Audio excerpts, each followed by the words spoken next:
We aim to inspire young learners to be curious about STEM, and us lifelong learners make us go, oh, so that's how that works. Each experience is standalone, designed for home and classroom settings, and we primarily develop it for VR as it's the most immersive. It's also built for the web GPU as it's the most accessible, while maintaining the same quality and functionality. And it turns out that when you're actually in the nucleus or inside the bloodstream, science gets a lot more interesting. And this proved to be true during some of our early pilot studies in high school classrooms, where we saw a 23% engagement increase. 10K Science has a growing library of experiences.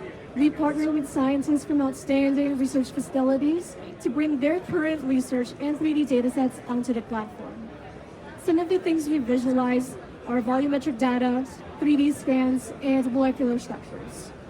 We also partner with educators from excellent institutions to create content that's aligned with the next generation science standards, allowing these experiences to easily fit into existing curriculum.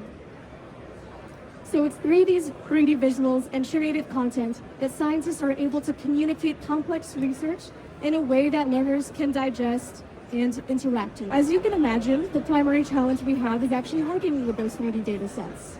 It's amazing the amount of detail that scientific tools are able to capture for objects that are so small.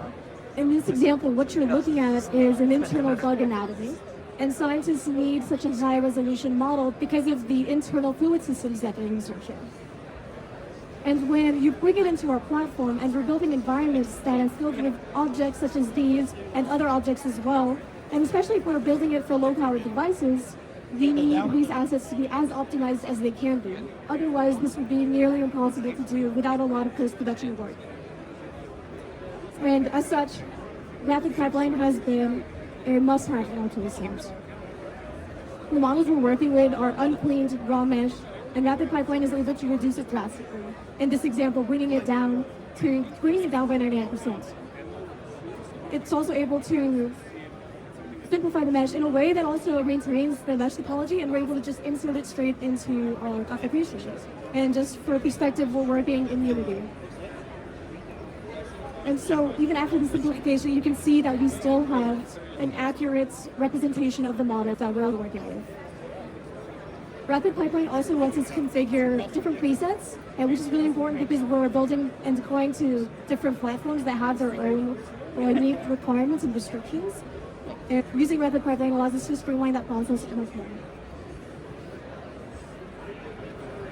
And so now I want to show you a video that shows our entire content creation pipeline, starting with where the scientists are capturing the data, how we're turning the data into optimized assets, and then its final production state in VR. So the X-rays hit a little piece of beryllium that changes the X-rays into visible light, and that gets picked up by the camera, and then the camera sends all the images to this suite of computers that eventually pass it along to the supercomputer with my bug in it. Yeah.